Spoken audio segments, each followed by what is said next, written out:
E aí, galera, nós estamos aqui para o Papos da Vida, nosso podcast sensacional. Nós estamos no meio da Semana da Virada e nós temos aqui um convidado mais que especial, Josué Valando, direto do Rio de Janeiro, da Ibatitude. Ele vai agora se apresentar para vocês, falar um pouquinho de quem é o Valandro. Bem, Danilo, que bom estar contigo aqui. Muito obrigado pelo convite para estar nesse podcast. Eu sou filho de uma família muito simples. Meu pai é pastor batista há muitos anos, né? Meu pai já está chegando aos 80 anos, tem 60 anos de vida pastoral quase.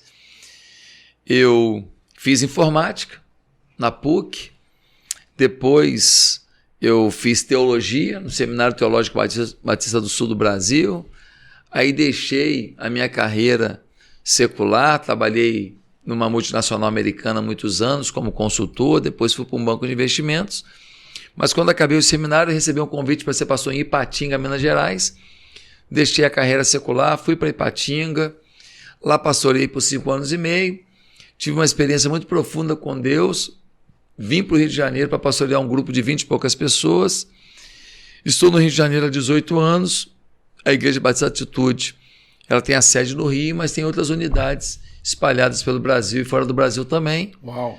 Sou casado com a Bianca, tenho 2 filhos, o Lucas e o Gabriel, e só olhar para mim que sabe que eu tenho menos de 30 anos. Ah, é isso. É isso aí. 30 anos de pastor, né? Ou não? Valandro, legal. Muito bom ter você aqui. Você tem sido aí uma inspiração e uma voz, né, para a nação.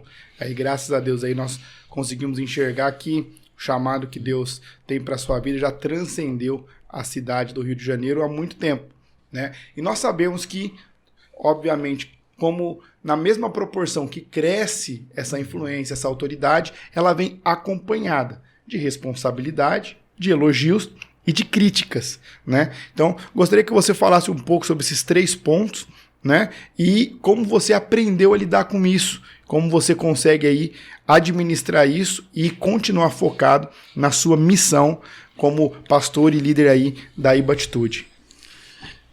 Eu acredito que todo mundo na vida tem um propósito muito bonito, muito legal.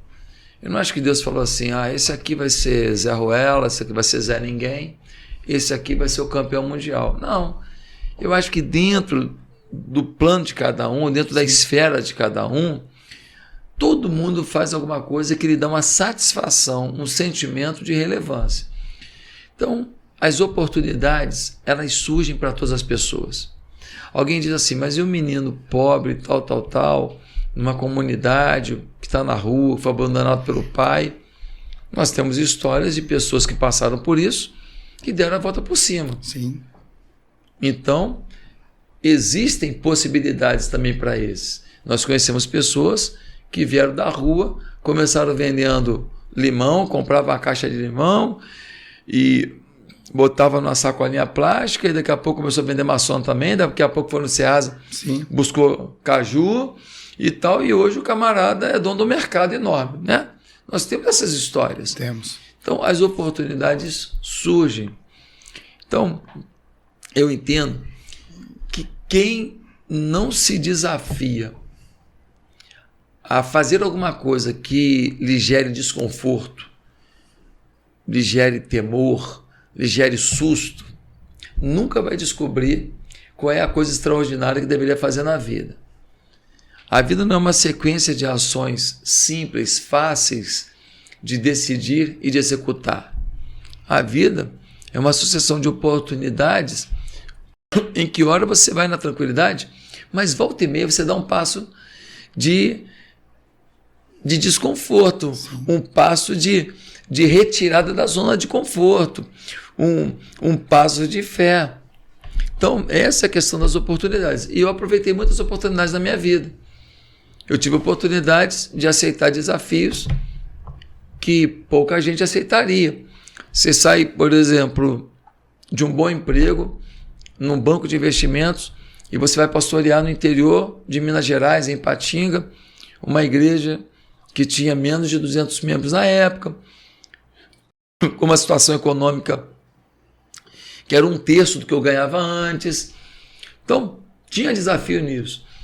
Quando a igreja cresceu, a gente chegou a um patamar legal, muita gente, eu já era conhecido da cidade. Aí eu tive uma experiência com Deus, fui para o Rio de Janeiro, para um lugar rico do Rio, que é a Barra da Tijuca, para pastorear um grupo de pessoas de uma comunidade carente, em sua maioria. Éramos menos de 30 pessoas e 2/3 dessas pessoas eram de uma comunidade carente. Fui para um novo desafio, Sim. um novo teste de fé. Mas eu estava com paz para aquilo e eu fui. Então, se eu estou vivendo coisas grandiosas hoje, tem a ver com o aceite de desafios. Então, todo mundo tem oportunidades desafiadoras. Escolha as suas. Aí você fala, isso tudo traz visibilidade. Sim, quando uma igreja de menos de 30 pessoas, ela começa a se encontrar em alguns países, ela começa a ter várias unidades, ela começa a ter projetos sociais de grande relevância, ela começa a reunir quase 20 mil pessoas, né? Hoje nós somos mais de 18 mil membros, fora os que frequentam. Sim. Né? Então, quando essas coisas começam a acontecer, você realmente começa a ter admiradores e você começa a ter inimigos gratuitos também. Com certeza. Entendeu? Bem de tabela, né? Você começa a ter críticas de pessoas que nem te conhecem. Pessoas que não sabem a dor que você está vivendo, a luta que você está vivendo. Pessoas que acham que você está ficando, deve estar explodindo de arrogância porque você conquistou alguma coisa. Não sabem que no meio das suas vitórias você também tem muitas lágrimas. Sim.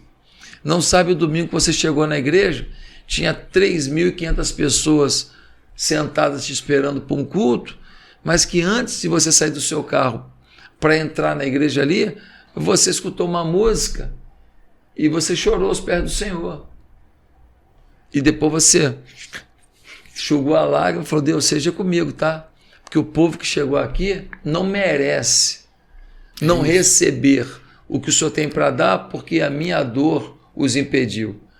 Então, a crítica vai vir. Vai. E aí, quando você ganha visibilidade, a gente precisa entender que se Deus te deu visibilidade, não é à toa. É verdade. Ele podia ter dado para alguém melhor que você. E tem muita gente melhor que você que não tem essa visibilidade. Uhum. Esse é o meu problema com alguns influenciadores cristãos, que eles não se posicionam contra a ideologia de gênero, eles não se posicionam contra a linguagem neutra, eles não tocam em assuntos polêmicos.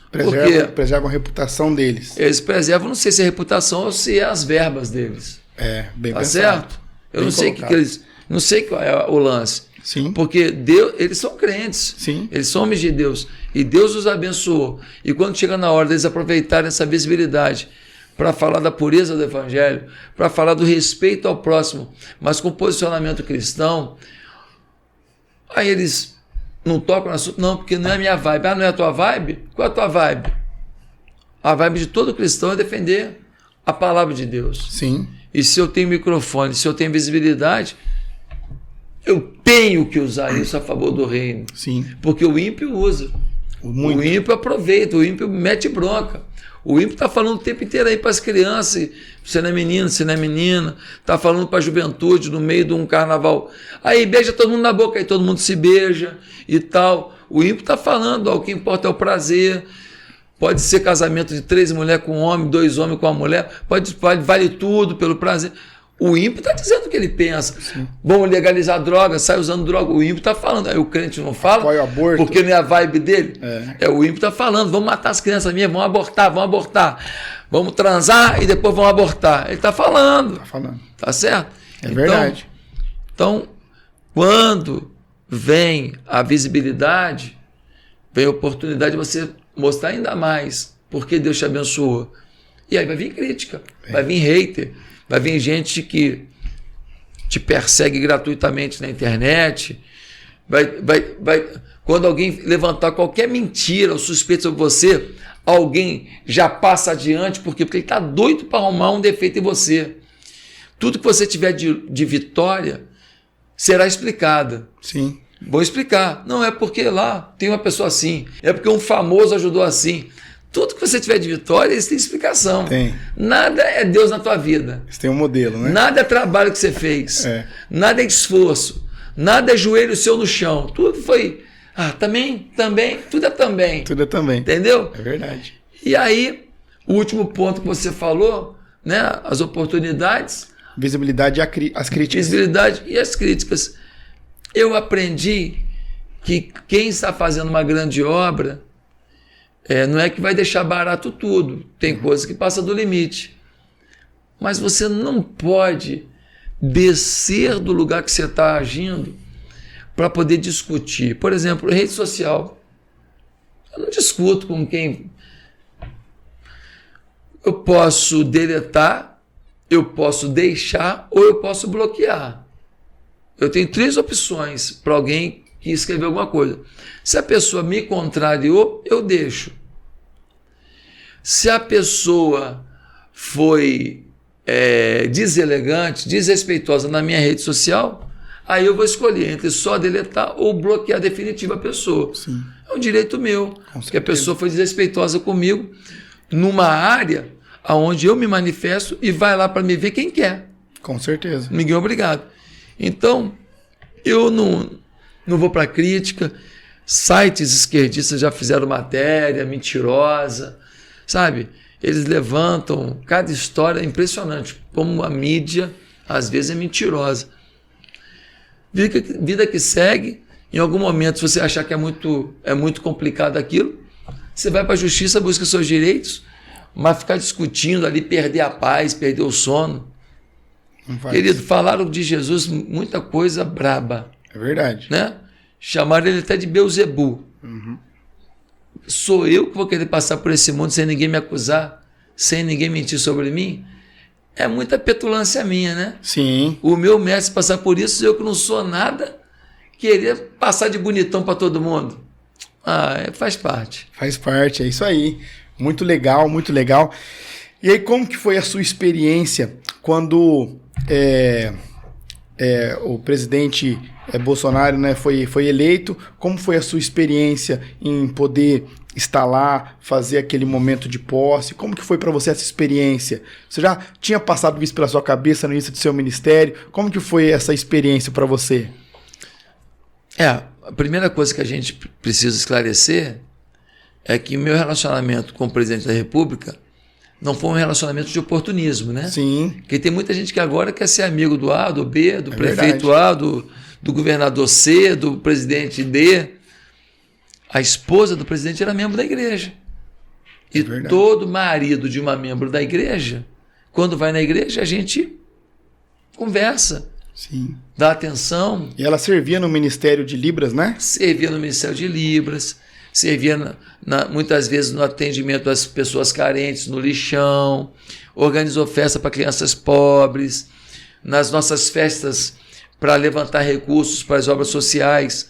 Você chegava lá e encontrava ela com uma touquinha atrás de um caldeirão fazendo um caldo verde ou um caldo de fubá, alguma coisa. Legal, então a gente vê que essa ação social que ela promove hoje já vem desde quando o coração dela. Legal, já está nela isso. Ela era fantástico. Esposa de um deputado federal. Sim.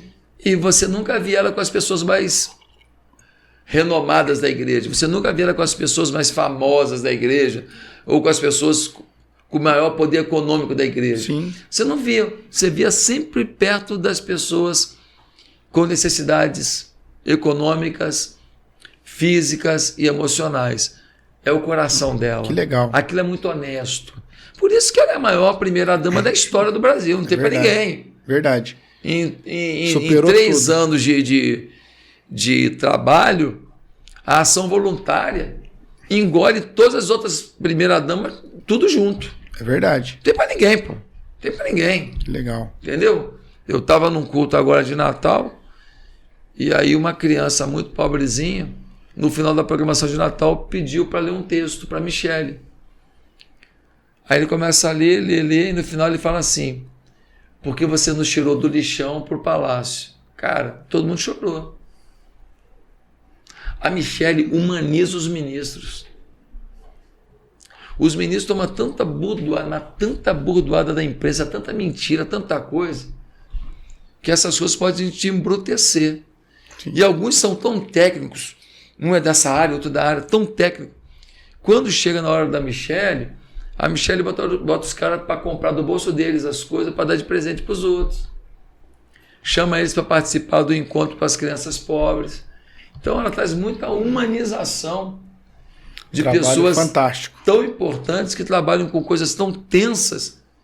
E isso tudo promove a humanização deles. Então, que legal. Eu conheci o presidente, nos tornamos amigos, vi que ele era um bom caráter. Ele é um bom caráter. Pensa num cara bom caráter. Pensa num cara honesto. Cara honesto. Ah, não, mas porque não sei o que lá e tal. Aí querem falar do filho, querem falar da avó da mulher. Gente, estou falando do presidente. Você quer falar de outra pessoa? Estou falando do presidente. Sabe? Sim. Porque ficam futucando. Como é que era... Uma vez falaram da avó da Michelle. O que a avó da Michelle tem a ver com o presidente? Meu Deus. Então, o presidente é um homem honesto. Você vê que teve uma CPI, ficaram aí, acho que 5 meses. Sim. O dia inteiro pesquisando, tentando achar um detalhe contra o cara. Não acharam, cara. Não acharam. CPI. O cara não negocia valores. É verdade. Você pode não gostar de uma fala dele. Você pode não gostar de uma resposta dele. É ser humano. Ele não é perfeito, não. Agora, desonesto não é, não. E para mim isso já é muito.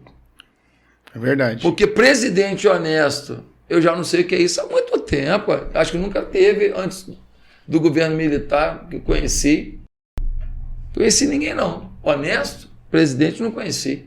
Infelizmente. Todos foram acusados de atos complicados. Todos. Sim. E o último foi até preso, né? É verdade. O último foi até preso merecidamente, né? Não foi absolvido. Simplesmente o Supremo Tribunal Federal encontrou mecanismos para liberar ele, mesmo com os crimes. Os crimes estão comprovados. Liberou ele mais um tanto, né? O cara tinha sido condenado por várias instâncias. Não foi um juiz da Lava Jato que o condenou, ele foi condenado em várias instâncias. É verdade. Então, essa relação foi muito próxima e muito, muito legal. Até que, no dia da diplomação do presidente, sim, eu chego para a diplomação dele e ele fala para mim assim: você vai orar lá. E aí eu tive o privilégio, meio a contragosto de algumas autoridades que estavam lá, porque estavam dizendo que o Estado é laico, não sei o quê, e ele forçou a barra.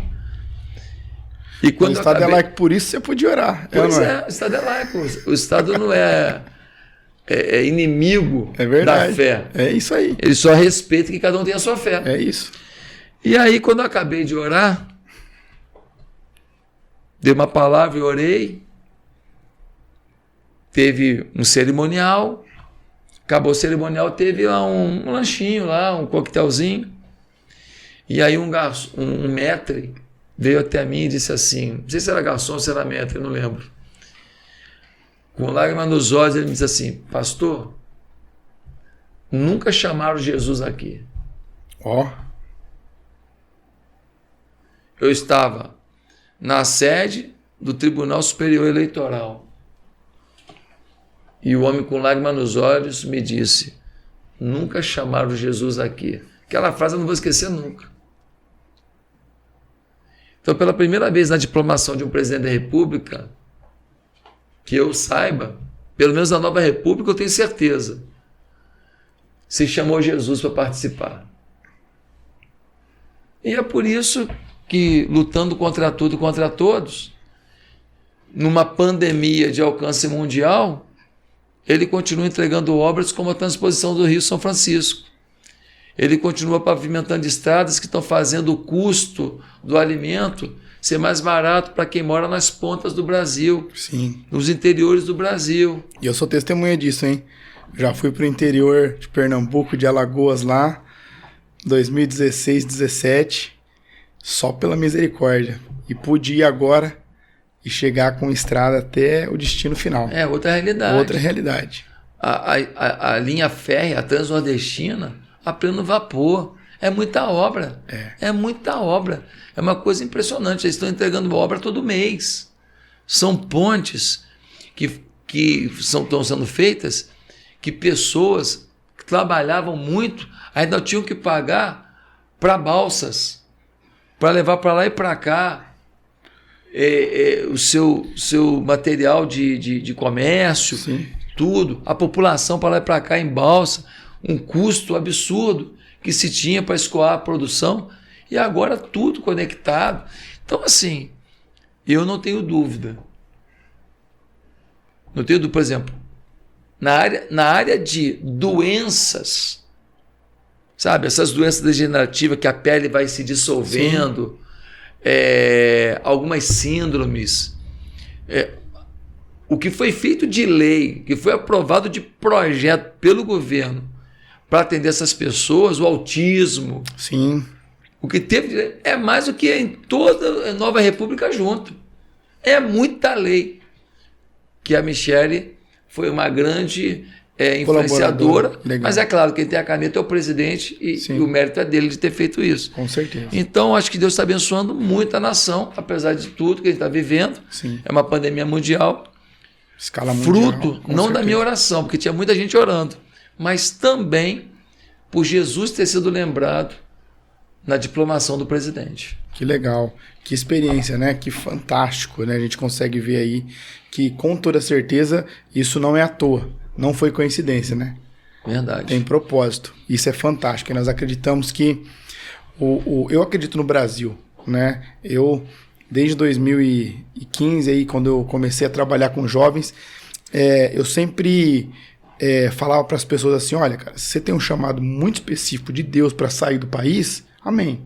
Agora, cara, se você não tem e tá saindo, cara, vamos transformar o Brasil. Eu acredito num Brasil melhor, eu acredito num país mais seguro, num país com mais saúde, num país com mais estabilidade, eu acredito com mais igualdade. Falei, só que a gente tem que construir isso. Ninguém vai construir pra gente. Sim. Não é verdade? Então eu consigo aí observar e ver que nós estamos caminhando para isso. Muita coisa foi feita, mas tem muita coisa para se fazer, não é verdade? Perfeito. E como que você entende isso hoje? Que a gente sabe que por muito tempo foi falado de uma forma errônea, né? Que assim, a igreja e a política não vai se misturar, não pode se misturar. Só que a gente sabe que para essa construção, não só a esfera política e a esfera da religião tem que trabalhar junto, mas todas as esferas precisam caminhar numa mesma visão, para que o Brasil ganhe. Sim. Falando ali a nível Brasil, em todas as esferas, não só na esfera da religião, do cristianismo, aí falando na nossa fé. Mas como que você lidou com isso? Porque eu acredito que alguns pastores que se posicionaram a favor do governo ou contrários a outros, eu acredito que o que escandalizou mais algumas pessoas não foi simplesmente a pessoa em si defendida ou atacada, mas essa cultura que foi implementada nas últimas décadas de que a política e a religião não se misturava. Então isso está sendo desfeito, eu vejo que por várias vozes no Brasil, de uma forma saudável e incisiva. Mas como que foi a sua percepção, essa sacada para entender que era esse momento, para que começássemos a unir essas esferas para a construção desse Brasil melhor? A grande questão é a seguinte: nós temos a igreja que é plantada lá por Jesus, pelos apóstolos. Sim. Quando chega no século IV, nós temos a conversão de Constantino, ele oficializa a igreja. Quando isso aconteceu, foi a pior coisa que podia acontecer para o cristianismo. Porque agora a igreja não tem mais o ímpeto evangelístico, ela é uma religião oficial. E ela agora começa a usufruir das benesses do Estado. Ela começa a ir para as festas, ela começa a ganhar dinheiro, ela começa a ter benefícios. Sim. Os sacerdotes começam a ter abundância. E aí, durante toda a Idade Média, nós temos uma igreja apagada na sua fé. Uma igreja que se vende para o papado, que se vende para as estruturas eclesiásticas. Sim. E aí vem a Reforma Protestante. Quando vem a reforma protestante e também os movimentos separatistas, o que acontece? Surge um princípio que é vital para aquele momento, a separação entre igreja e Estado. Sim. Mas qual era a separação? Era a separação no sentido de que a igreja não deveria ser custeada pelo Estado para que ela não devesse favor ao Estado. Sim. Simplesmente isso. Não significava que a igreja vai falar que política é ruim, que política é péssimo, que é pecado uma pessoa se candidatar. Não era essa a questão. Por exemplo, se uma prefeitura vai distribuir leite em pó para famílias carentes, chega na igreja e fala assim: eu preciso de pontos de distribuição, vocês podem distribuir aqui? Vou passar para vocês o cadastro, vocês vão distribuir. É uma parceria, qual o problema nisso? Nenhum. Nada. Agora, se a igreja fala, ô prefeitura, será que você pode todo mês dar um dinheiro para a gente aqui, para a gente poder fazer as coisas da igreja? Aí está errado. Está errado. Porque senão a igreja vai ficar na dependência da prefeitura. Aí vira uma ONG, né? Vai ficar dependendo daquele dinheiro. O dia que a prefeitura cancelar o dinheiro, acabou a igreja. Pronto, danou-se. Então, essa era a ideia. Só que quando a gente foi evoluindo, essa ideia de separação entre igreja e Estado, ela foi perdendo o seu sentido original. E aí a gente começou a considerar que política é coisa do diabo, que crente não se mistura com isso, que política é coisa para fazer corrupção. Sim. E aí o que aconteceu? Quem que no Brasil era das igrejas e era candidato e eleito? Os representantes de algumas denominações para estar lá defendendo os interesses dessas denominações. Por exemplo, aquela denominação queria uma emenda parlamentar para um projeto social, ou queria conseguir uma concessão de rádio. Queriam ser beneficiadas. Exatamente. Eu vou eleger alguém para defender meus interesses lá, que é lícito. Mas esses caras que iam lá para defender uma causa denominacional e não uma pauta de Brasil, sim, não valores de Brasil, facilmente ele vai se corromper. É verdade. Por quê?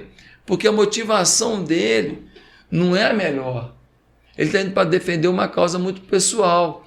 E aí, o que aconteceu? Um monte de político evangélico e político católico, que se dizia católico praticante, ia para lá e era ladrão. Sim. Apareceu um monte aí, né? Alguns até agradecem a propina, ganham a propina e depois ora agradecendo. Deus abençoou o negócio. Chegamos a ver essa coisa absurda. Mas o que a gente tem que entender é que existe política partidária, política cidadã e voz profética. A política partidária é quando eu me inscrevo num partido e vou concorrer para vereador, para deputado, para governador, para prefeito, para senador, para presidente, tá certo? Então, nesse momento, é a política partidária. Eu tenho que estar no partido que é a lei do país. A política partidária não é pecado, mas ela é mais perigosa. Bem perigosa. Por quê? Uma linha bem fina, né? Porque você não pode votar contra seus valores cristãos porque o partido quer. Isso é se vender. É verdade.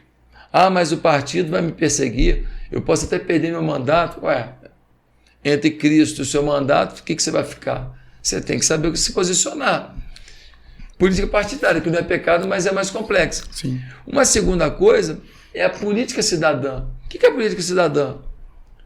Se a sua mãe está caminhando numa calçada e tem um buraco, e ela tropeça, ela quebra a perna, isso foi falta de quê? De uma política cidadã.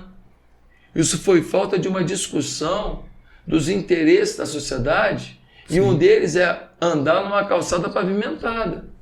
A criança na rua jogando bolinha para cima para ganhar um dinheirinho.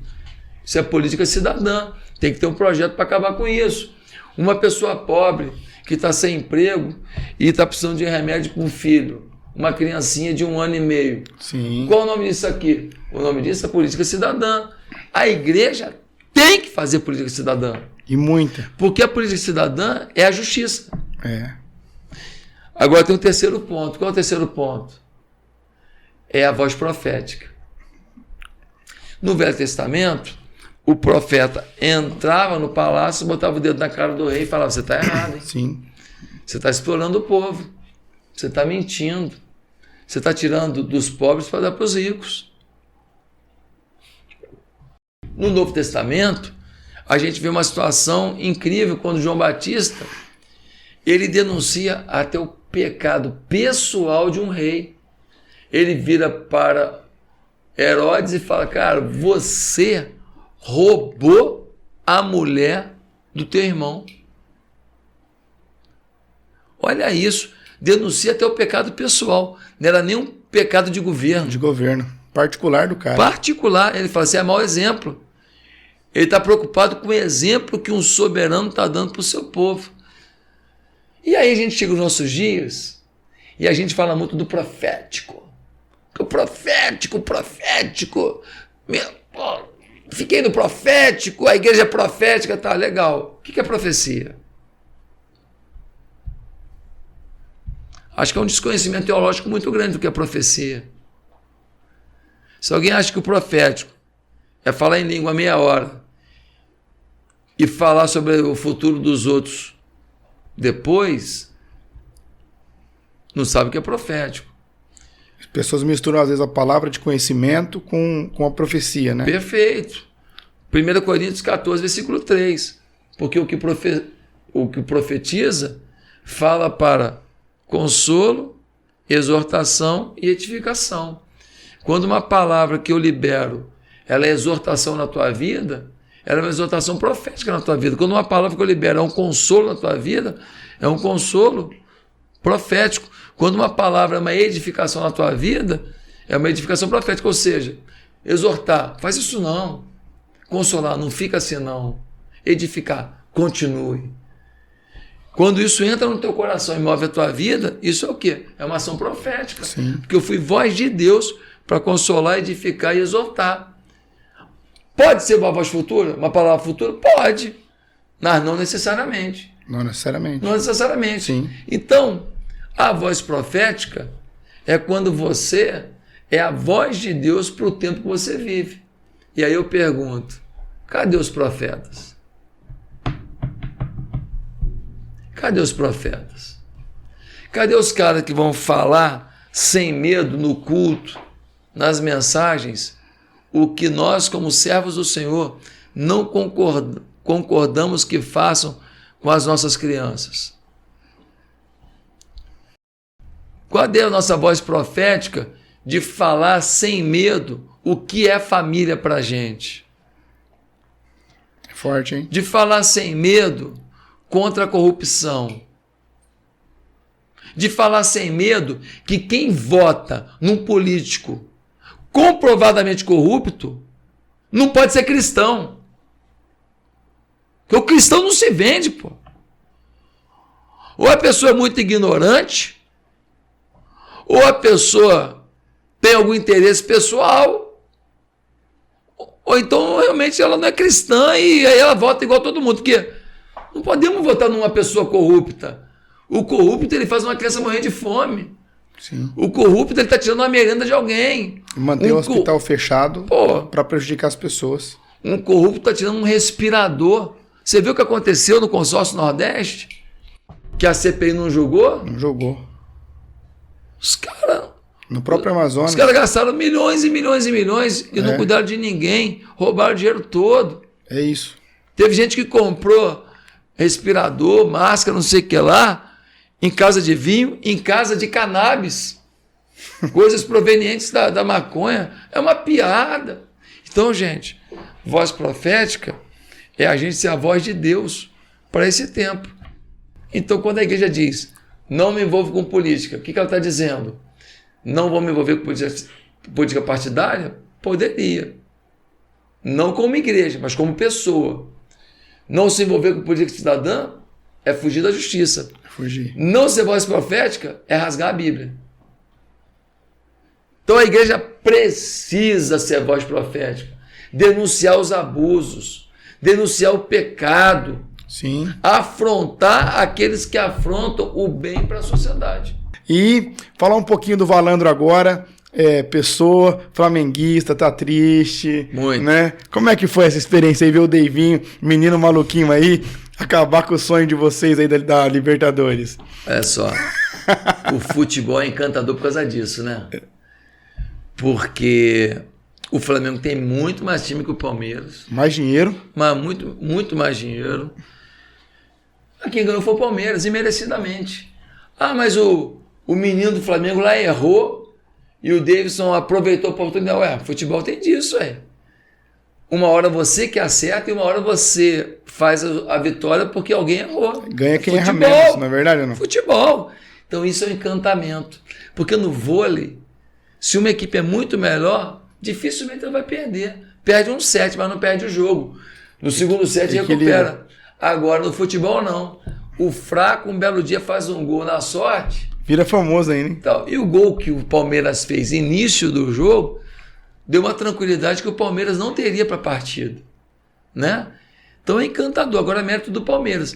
Aliás, o Palmeiras ganhou no outro ano, para mim, a Libertadores mais fácil dos últimos anos. O caminho foi fácil, Palmeiras. O jogo contra o River foi a final. Santos, o Santos foi um jogo fácil também, assim.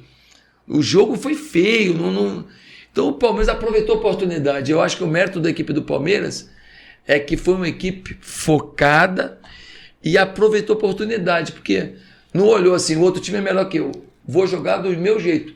Jogou se segurando mais, saindo em contra-ataque, teve uma estratégia que deu certo. E o Abel é inteligente. O Abel é inteligente. Bom técnico, não? Bom técnico, português inteligente. E o Jesus, volta ao Flamengo ou não? Cara, Jesus salva, né? Salva. Se o Jorge Jesus voltasse pro Flamengo, mas eu acho que ele não volta não, porque... Se voltar, tem o mesmo desempenho? Ou vai ser frustrante? Que nem o Filipão na Copa. É uma boa pergunta essa. Cara, deixa eu te falar. O Mister teve o time na mão de uma maneira esplendorosa. Verdade, como poucos. Assim, já não é mais o mesmo elenco. O desempenho do Gabigol não é o mesmo, do Bruno Henrique não é o mesmo, do Everton Ribeiro não é o mesmo. As coisas mudam. A saúde de alguns não é a mesma. Sim. As lesões que eles tiveram ao longo do tempo também muda, às vezes, o desempenho. Mas acho que se o Mister vem, ele vem com a moral danada e o time joga com ele. Joga. Agora, foi muito triste, acho que pro Renato, né? Não, pra ele foi triste demais, né? Triste demais, né? A maior decepção da história da carreira dele, eu acho que foi essa. Eu acho que ele... Pegou os 200 milhões e não deu. Pois é. Porque ele tinha falado, né? Com 200 milhões de investimento tem que ganhar tudo, né? Tem que ganhar tudo. Então, assim, ele falou uma coisa assim, numa hora que ele não pensou muito. Sim. Não estou dizendo que ele não é um bom profissional. Não, com certeza. Mas ele falou uma coisa que não é verdade. Tanto que ele estava com ele mesmo elenco. Saiu o Gerson, mas chegou o Andréas. Joga muito o garoto. Joga muito. Saiu A, veio B. Sim. Só na zaga do Flamengo, Davi Luiz que agora chegou o Davi Luiz, porque antes a zaga do Flamengo não estava se entendendo. Sim. Não estava. Rodrigo Caio Sim. jogar muito, mas estava se lesionando direto. E os outros zagueiros estavam tendo dificuldade de desempenho. Né? O Léo Pereira, Sentindo a pressão. o Gustavo. Jogar no Flamengo tem a sua pressão, né? Não estavam numa fase tão boa, né? É verdade. Eles sabem disso. Se eles ouviram o nosso podcast, eles vão falar, realmente eu não estava tão bem. É. Não estou dizendo que eles não jogam muita bola. Sim, Mas o não estão lá à toa. estava né? aquém da história que eles já tinham. É verdade. Não é verdade? É verdade. Então agora eu acho que vida nova, vamos ver quem vai ser o técnico do Flamengo. É isso aí. E aí, expectativa agora, a Leilinha mas assumiu. Mas o time tá mordido, tá? Você se prepara. A Leilinha chegou aí agora. Será que vem coisa boa? Será que não vem? Leilinha? É, agora a presidenta do Palmeiras, pô. Ah, é.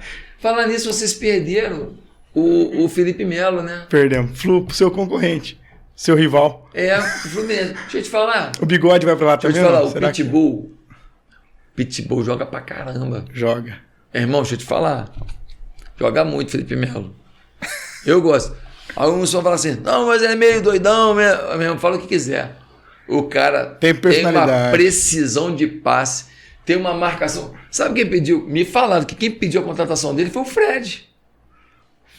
E ele vivia brigando com o Fred nos jogos, né? Me falaram que o Fred que pediu a contratação dele. Olha aí.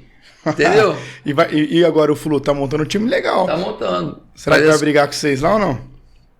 Não, né? Flamengo é Não Flamengo. dá. Flamengo é Flamengo? Não é Flamengo, né, cara? Vem cá falar nisso, só uma perguntinha pra você.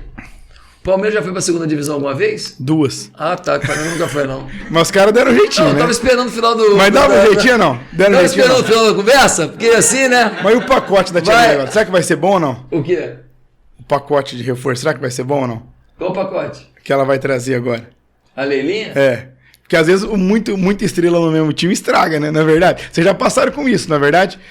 Lá com aquele time lá, Ronaldinho Gaúcho. Pra pelo menos até o Mundial vai ficar. Depois. Não, mas ele fica.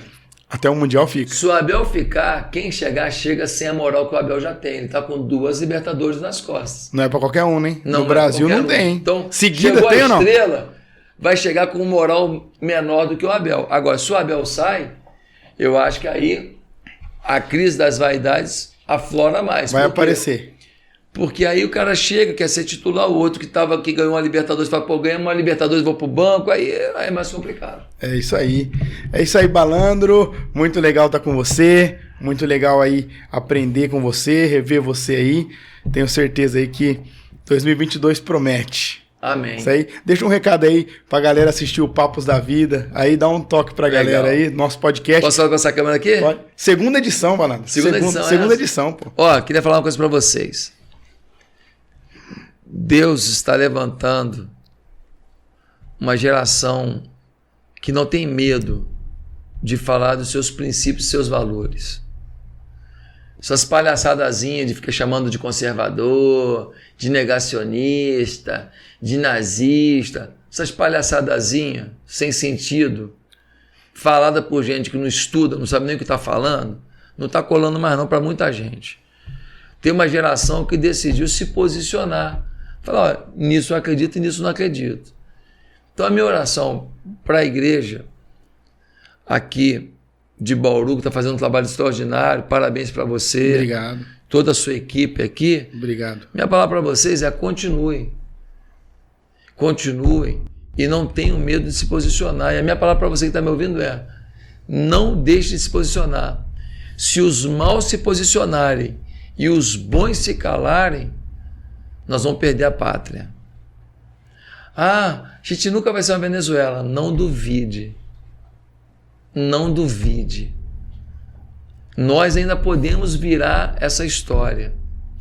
Você veja só, os governos petistas entregavam ministérios, Ministério A para o partido PMDB, Ministério B dava lá para o PSB, Ministério outro dava para o PDT. O único ministério que eles nunca entregavam para ninguém era educação. Porque a educação era onde eles aplicavam os princípios do marxismo cultural. Sim. É onde você fomenta a cabeça da criança, do adolescente e do jovem, para que ele vá para a sociedade deteriorado em alguns pensamentos sobre família, sobre valores morais, sobre sexualidade, sobre drogas, sobre vida, sobre aborto. Então, os maus se planejam, se organizam, se posicionam. Quem ama a Deus e quem ama as pessoas precisa se planejar, se organizar e se posicionar. É isso. Eu não vou ter medo de falar o que creio. E se o ativismo judiciário criar algum problema? Pode acontecer. Sim. Essa é a estratégia deles.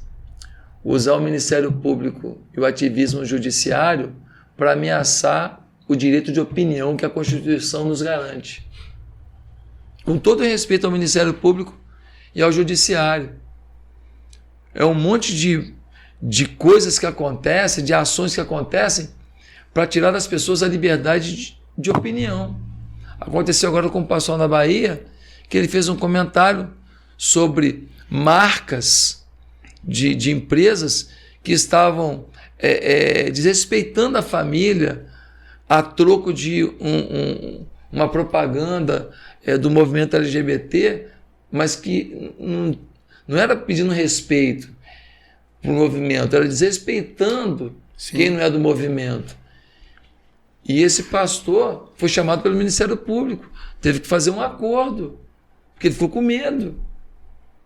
Ele não tinha dinheiro, não tinha advogados, ele ficou com medo, fez um acordo de se retratar diante da igreja durante, acho que 1 mês, todos os cultos. É humilhante uma pessoa dar um direito de opinião no culto, que é inviolável pela Constituição. Sim. E depois, o Ministério Público, uma pessoa do Ministério Público, um promotor, chama e determina uma ação humilhante para um servo de Deus. Então, é a última chance. Nós temos a última chance.